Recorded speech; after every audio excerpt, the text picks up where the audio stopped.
Alright, so this is a little bit of homework help. This is not hard, and I hope you don't try to make it hard, guys, okay? What we have here is, it's really stoichiometry, alright? But it's a little bit different in terms of stoichiometry.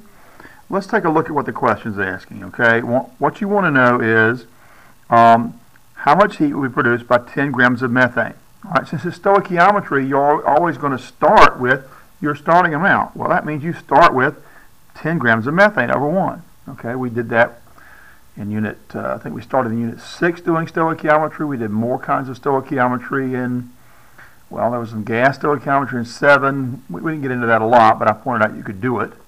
We did stoichiometry, let's see, stoichiometry in both 8 and 9. We did concentration stoichiometry or molar stoichiometry.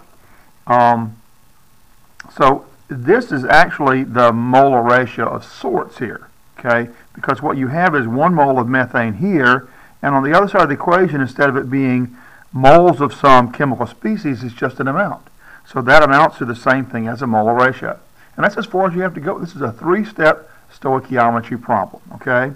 So you always start with the given amount of your chemical, and if you look on the reference sheet, most of the combustion reactions anyway always start with 1 mole of the material, and that's why the oxygen is often written in fractions, because that's the only way to get the hydrocarbon to be in terms of 1 mole here. Okay, so you just need that number there, and in this case methanol will be 726 kilojoules per mole. And every one of them are in kilojoules per mole.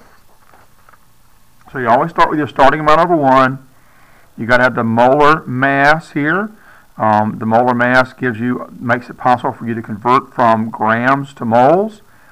And once you have your starting material in moles, then you just use that kilojoules per moles amount of heat produced as the conversion into energy. And that's what we have over here, is the amount of energy, or heat energy in particular, produced.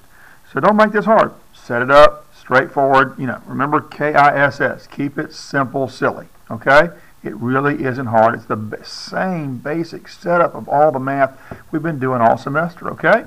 So try to remember that. Just keep it simple and try to relax. You'll be fine.